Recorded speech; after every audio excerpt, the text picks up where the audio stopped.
Bonjour à tous, je préviens tout de suite les plus sensibles d'entre vous. Aujourd'hui, il sera question de tension, de frissons, d'angoisse et de triturage de méninges. En effet, après vous l'avoir teasé pendant X temps, je prends enfin le temps de vous tourner ce point lecture spécial policier et thriller. Et comme le meilleur dans les thrillers, c'est le fait que cette tension monte crescendo au fur et à mesure du récit, eh bien j'ai décidé de reprendre cette bonne vieille recette et du coup de vous présenter 4 livres en partant de celui qui m'a le moins convaincu à celui qui a été le plus exceptionnel pour moi. Alors je vous le dis tout de suite, dans ces 4 lectures, il n'y en a pas eu une seule de mauvaise.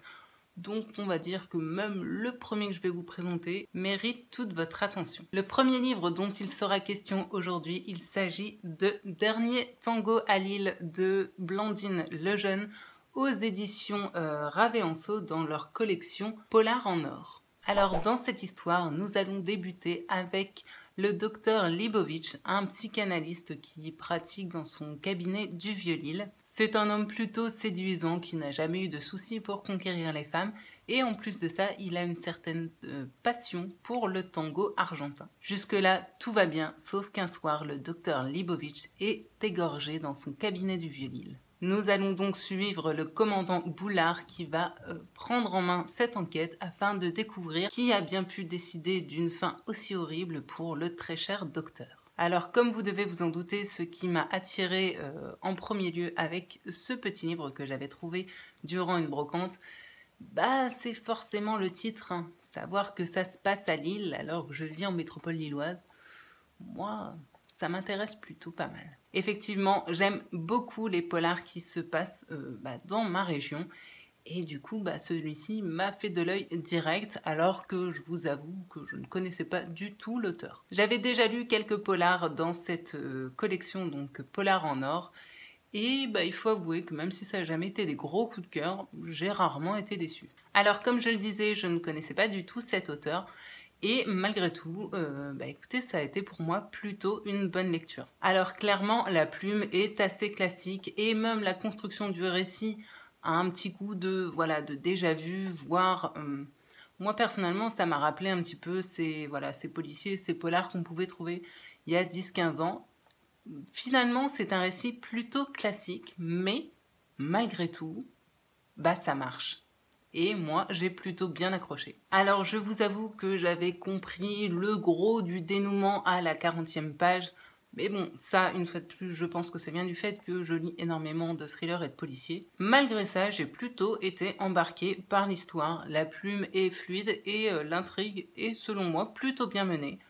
Voilà, une fois de plus, ça fonctionne. J'ai plutôt bien aimé les personnages, surtout le commandant Boulard, qui est, vous voyez, un petit peu ce genre de vieux flic de l'ancienne école, un petit peu bourru, qui ne mâche pas ses mots, mais qui, malgré tout, a plutôt un grand cœur.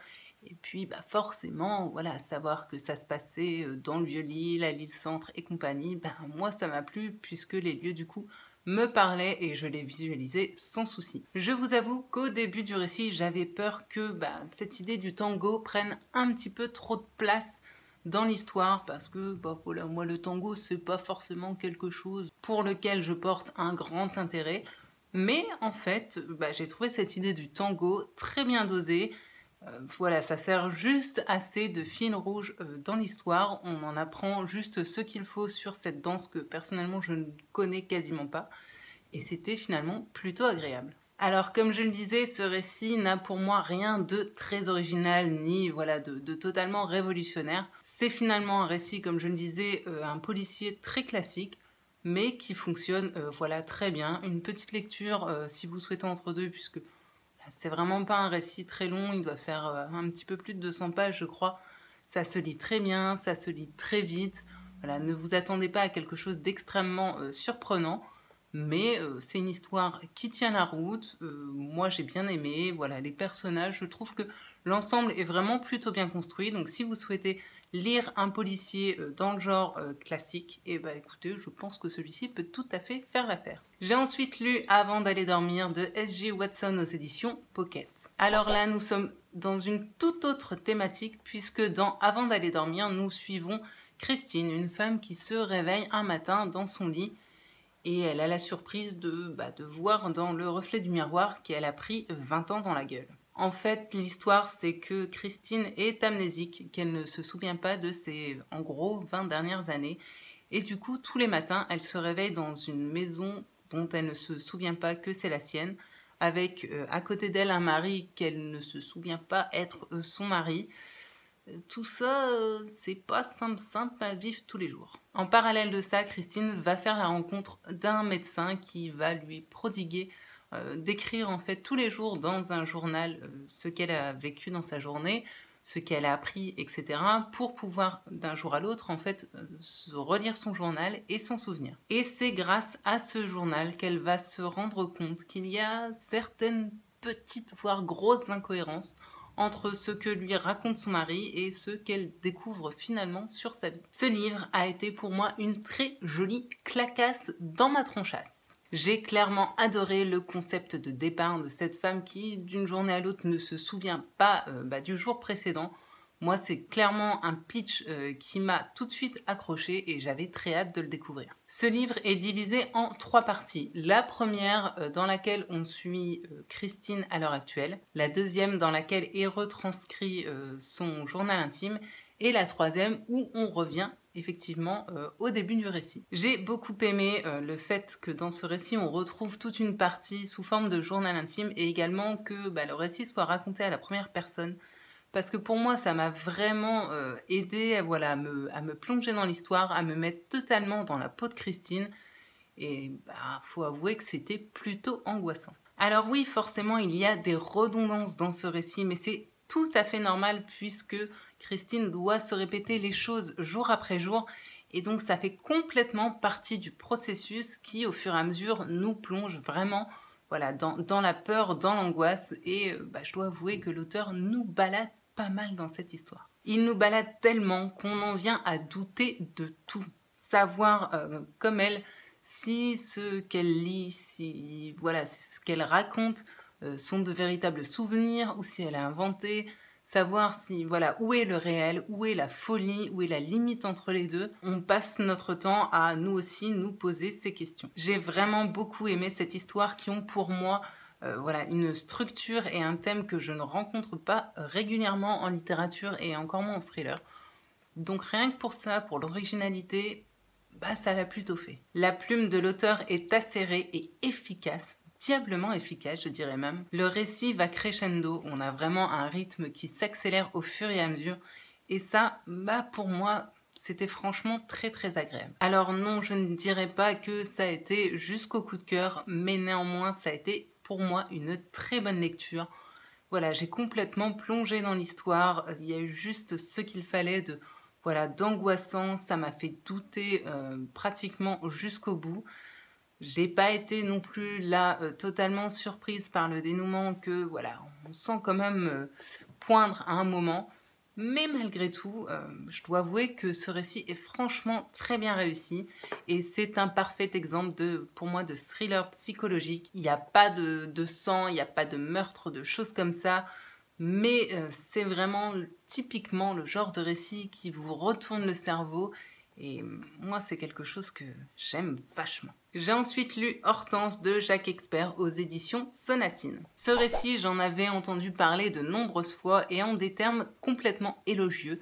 Donc quand j'ai pu le trouver d'occasion, j'avoue que j'ai pas hésité et j'ai sauté dessus. Dans cette histoire, nous suivons Sophie, une Parisienne qui a élevé seule sa petite fille Hortense. Tout allait pour le mieux, malgré le fait qu'elle doive élever sa fille seule, puisque le papa a décidé de les abandonner. Ce n'était pas du tout un problème pour elle, puisque elle avait véritablement créé son monde autour de sa fille, qu'elle aimait plus que tout, qu'elle surprotégeait, qu'elle gâtait à souhait. Voilà, sa fille, c'était toute sa vie. Oui, mais voilà, un petit peu avant les 3 ans de sa très chère Hortense, un soir, celle-ci se fait enlever dans son appartement. Sophie est persuadée que c'est son ex-conjoint, le père de la petite Hortense, qui est rentré de façon fracassante dans son appartement pour venir lui voler sa fille. Et malgré toutes les recherches qui ont pu être mises en place à l'époque, Sophie n'a jamais retrouvé Hortense. Et dans ce récit, on se retrouve 22 ans plus tard. Au détour d'une rue, Sophie percute une jeune fille et là, c'est la révélation. Elle est persuadée, elle le sait, cette jeune femme, c'est sa fille Hortense qu'elle n'a pas revue depuis 22 ans. Alors je ne vous en dirai pas plus sur ce récit puisque c'est un récit plutôt court qui fait un petit peu plus de 300 pages. Donc j'ai pas trop envie de vous spoiler. En tout cas, c'était mon premier Jacques Expert. Comme je vous l'ai dit, j'en avais entendu énormément de bons avis. Pour ma part, ça a été une bonne lecture, mais là encore, je ne pourrais pas dire que ça a été un coup de cœur. Ce que j'ai vraiment aimé, c'est l'ambiance de ce récit. En effet, là aussi, on est complètement dans le thriller psychologique, avec cette angoisse qui, là encore, monte complètement crescendo. Comme dans Avant d'aller dormir, on va retrouver un petit peu les mêmes thèmes, à savoir, voilà, est-ce la folie qui pointe le bout de son nez? Oui, non. Qu'est-ce qui est faux? Qu'est-ce qui est vrai? Savoir démêler le vrai du faux. Voilà, tout ça nous met dans un état d'esprit voilà, très angoissé, on doute de tout.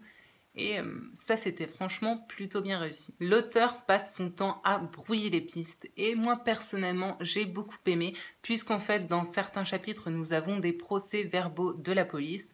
Dans d'autres, nous avons le point de vue de Sophie. Et enfin, parfois, nous retrouvons le point de vue d'Hortense. Alors là encore, si ça n'a pas été un coup de cœur, c'est parce que voilà, le twist final, je l'avais là aussi découvert avant la fin.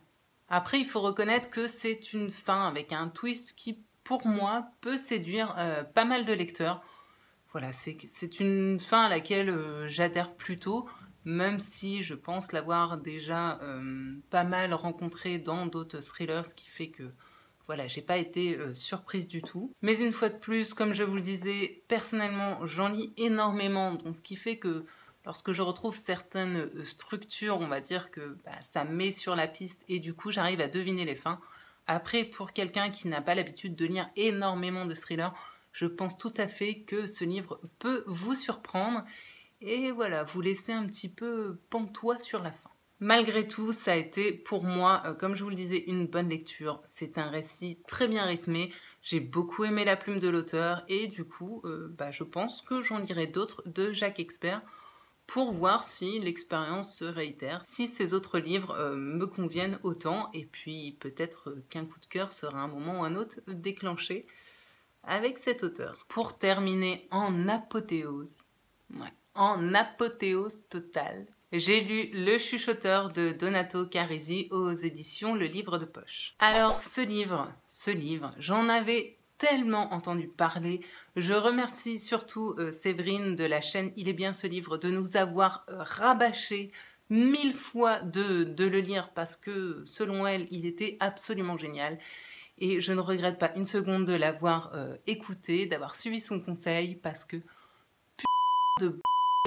qu'est-ce que c'était trop bon. Bon, oui, je sais, je vais devoir biper tout ça, mais j'ai pas d'autres mots pour vous dire à quel point ce livre a été un kiff, mais intersidéral. Alors pour vous faire un petit pitch rapide, dans Le Chuchoteur, au tout début du récit, des policiers découvrent un cimetière un peu particulier puisque sous terre ils vont mettre à jour des bras de petites filles. En effet, quelques semaines auparavant, 5 fillettes ont disparu et n'ont toujours pas été retrouvées. Le problème, c'est que dans ce cimetière improvisé, on ne retrouve non pas 5 bras gauches, mais bien 6 bras gauches de petites filles. Alors la question va être non seulement de savoir qui a bien pu faire ça, mais également qui se cache derrière ce 6e bras. Alors comme je le disais, ce livre a été un putain de méga gros coup de cœur. Je crois que je peux le dire aujourd'hui, ça a été pour moi, à l'heure actuelle, le meilleur thriller que j'ai pu lire de toute ma vie. Et ouais, rien que ça, je vous jure. Et pourtant, croyez-moi, j'en ai lu.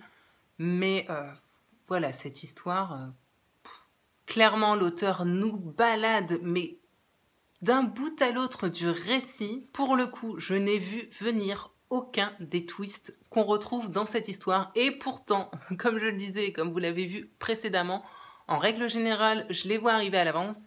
Mais alors là, il y en a plus d'un dans celui-là et je n'en ai vu arriver aucun.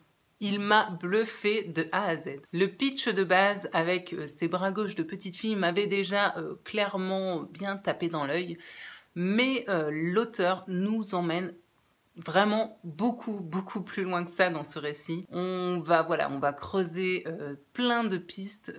L'idée de départ, voilà, paraît vraiment rester une idée de départ, mais il va y avoir une constellation de choses qui vont venir s'y rapporter. Et j'ai été complètement happée par ce récit. L'histoire, selon moi, est parfaitement construite.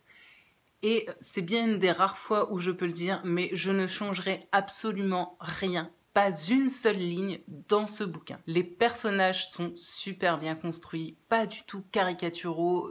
Voilà, je les ai trouvés très profonds et le récit est hyper bien rythmé. Ça se lit tout seul, malgré le fait qu'il fasse, je crois, plus de 500 pages. J'arrivais pas à le lâcher, mais vraiment, voilà, j'étais complètement happée par ce bouquin et par cet auteur que je trouve d'un génie. Vous comprenez là à quel point j'ai kiffé.